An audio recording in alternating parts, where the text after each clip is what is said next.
everyone, and welcome back to NBA Talk. Today we are going to be discussing the NBA trade deadline that happened yesterday, and there was a lot of activity. So much so that I was originally going to do this stream yesterday, but with the sheer amount of trades and the fact that some of them, the details weren't really finalized until today, it just became too confusing to try to do it yesterday. Also, it helps out because today the rosters are already updated. I was going to end up doing that yesterday, but the rosters are already updated, so I can just play a game right now. And speaking of that, the game I'm going to be playing today while I'll be talking about the trade deadline is an exhibition game between the Miami Heat and the Oklahoma City Thunder, because I think those are the two teams that made the splashiest moves. Not necessarily the best moves, because I'll get to that in a little bit, but I think they both made the biggest spectacle moves, if that makes any sense. So I'm going to talk about all the trades, some in more detail than others, and just kind of talk about their effect on the teams and their effect on the season going forward. So let's get started. So I will be playing as the Miami Heat because I think they ended up winning the day. I think by getting Goran Dragic, I think they made the best move of the trade deadline. I think he solidifies their starting five. He is kind of a more proven attacker and scorer when either Wade or Bosh are on the bench. And I think he just brings all that kind of energy that they need and they're lacking. So let's get started with what the Heat did. So the Heat, they did mainly this one big trade, which is honestly the biggest reason why I delayed the video the whole day. It's because I was trying to get more information about it. Because the truth is, I still do not know where Justin Hamilton went. I do not know. There's multiple reports that said he went to New Orleans and that he went to Phoenix for the trade. I don't know. I'll go based on what this roster said and what some other reports have said, just try to make it easier. So it was basically a 3-day trade, and I'm going to talk mainly about the players, not really the picks, because I don't think the picks really matter for this instance. But pretty much the Heat acquired Goran Dragic and his brother Zoran Dragic. In return, they gave up Danny Granger to the Phoenix Suns, and Justin Hamilton and Norris Cole went to the Pelicans, with John Salmons going to the Phoenix Suns. And then Sean Williams, I believe he went to the Thunder. I don't know between the Thunder and the Suns again. I don't really find the clean details. But either way, he was going to get bought out, so it didn't really matter what his ultimate destination was. So for this trade, the Heat capitalized. They get the best player. They got the best player in the whole trade deadline in Goran Dragic. Comeback player, most improved player of the year last year, and is really, he was not getting the minutes and the playing style he wanted when he originally went to Phoenix. He went there to be the ball handler, be the point guard, and with the big contract they gave Eric Bledsoe and the signing of Isaiah Thomas, he just wasn't really getting the play style he thought he was going to get. He became the off-ball guy because he was easily probably the best shooter of the three. So he was playing a lot of off-ball, being really a spot shooter, which that's not what he wants to do. As for Phoenix, they get just some role players. They ended up doing some more crazy deals. They sent Isaiah Thomas to the Boston Celtics for just some draft picks.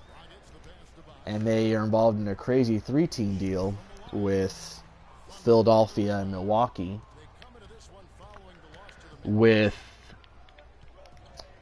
see. Milwaukee acquired Michael Carter-Williams, reigning Rookie of the Year, which I thought was interesting that Philadelphia give them up. Milwaukee also got Tyler Ennis and Miles Plumlee from the Phoenix Suns. In return, Phoenix acquired Brandon Marshall. Not Brandon Marshall. Brandon Knight. I combined the two people. It's Brandon Knight and Kendall Marshall. With Kendall Marshall returning to Phoenix, who drafted him, and Brandon Knight now taking on that role of that backup point guard for them. And then Philadelphia just gets picks because that's what they want to do. I still kind of unsure what really Philadelphia is doing. They're trading away Michael Williams, who was a really nice player for them. And you can argue that his stats were bloated because of playing on the Philadelphia, not having a lot of talent there, but he's still a good player. He's a walking triple-double. He's a good scorer. I mean, that's what triple-double is. He's a good scorer, good rebounder, good assist man. And I think playing under Jason Kidd will help him out a lot, and it just makes Milwaukee so much more longer on defense. They've got their wingspan goes for days. It's gonna be insane when they play him. And you also get Tyler Leonard, who's a nice young point guard, to kind of learn and get up some of those backup minutes. Next, we'll go to the Oklahoma City Thunder since I'm playing against them. And I've mentioned before that I didn't think that these were the two teams who made the best deals, although a lot of analysts are saying that these are two of the best. The thing is, I disagree about the Thunder part, and mainly is because of the quality of players they got. They said that they turned Reggie Jackson into a whole new bench. They basically flipped a guy who they weren't going to be able to re-sign into a whole redefined bench. But the truth is, they really didn't.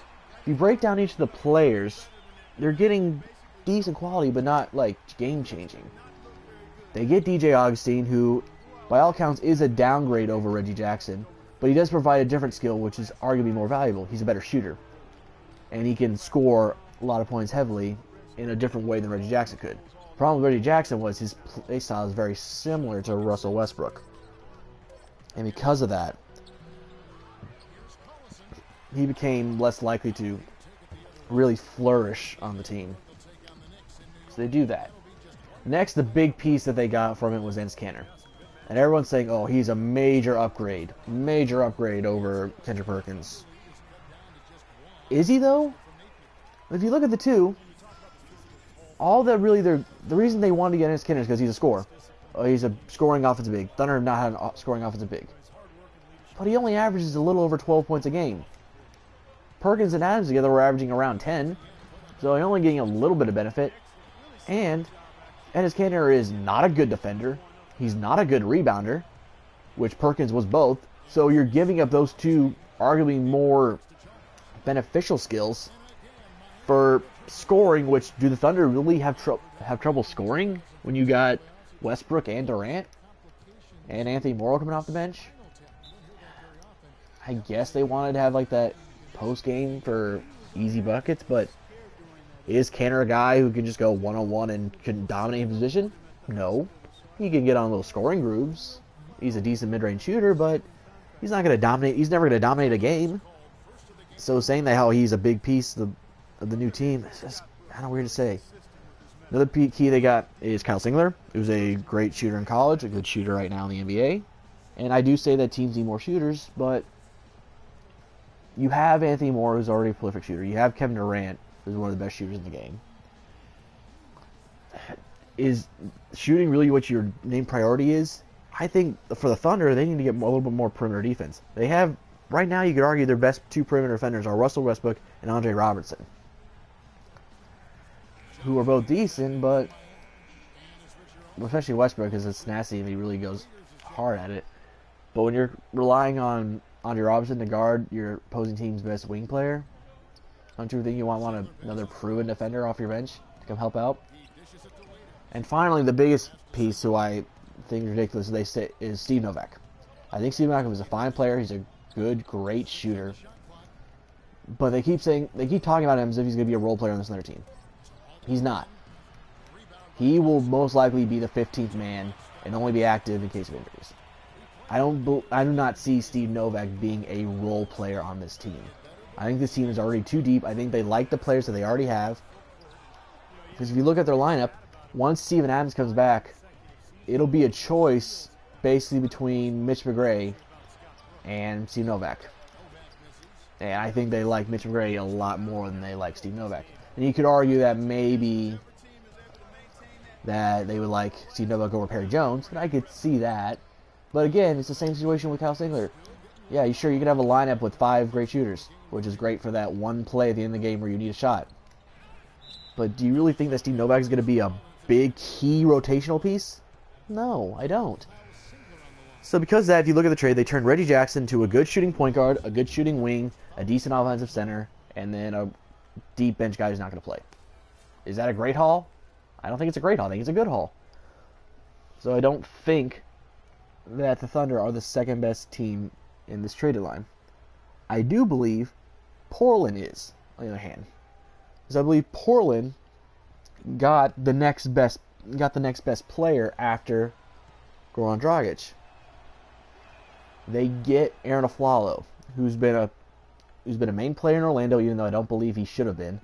He's always been a solid player in Denver because he provides strong defense and he can score. He's worked on his three-point shot, making it more consistent and making him a much bigger threat in the NBA. And I think by Portland getting him, I think they did a smart move. They strengthened their bench, which has been a horrible, horrible weakness for them. Part of that is because they rely on their starting lineup so much.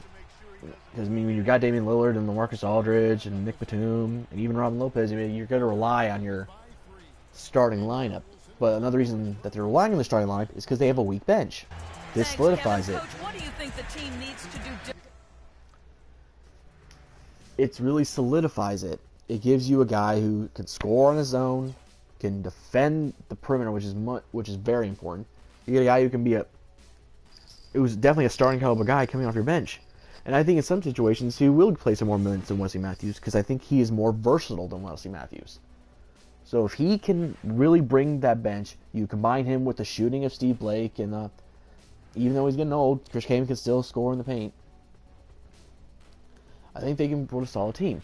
Now, some might be asking, well, wait a minute, did you just badmouth Thunder for getting a shooting point guard and an offensive-minded center? Yes, I did. But the difference is they got Aaron Aflalo, who's a defender, not a shooter.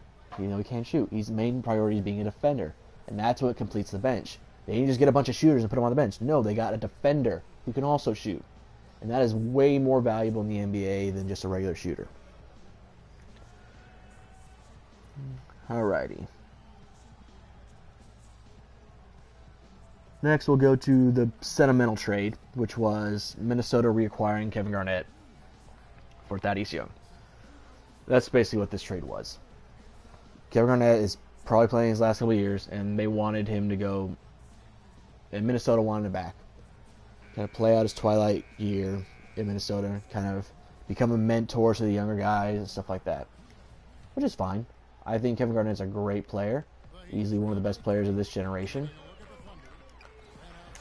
I think it's nice of him to go to Minnesota, especially since his plans are to eventually own the team and become more involved in the front office, which I think would be cool.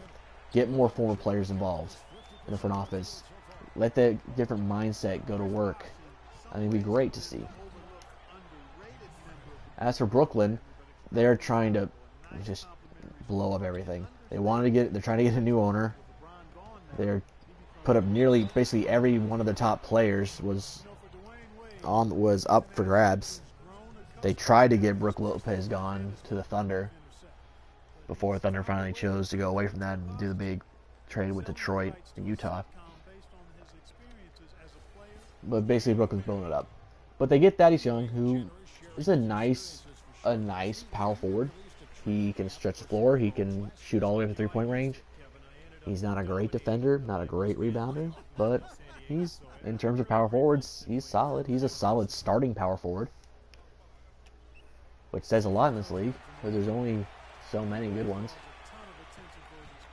But I think the main part of that trade was, it was all sentimental. Get Kevin Garnett back to Minnesota, and I don't think that'll really have any long-term effects on this season. But maybe in the future, if Kevin Garnett can get a buying group together and eventually own the Minnesota Timberwolves, then this trade will actually have more meaning. Okay, that is going to be it for the first part of the video. So I hope you'll be able to keep this down to just 2 videos. The second one, I will finish off some of the more minor trades and see where we go from there. So see you in the next video.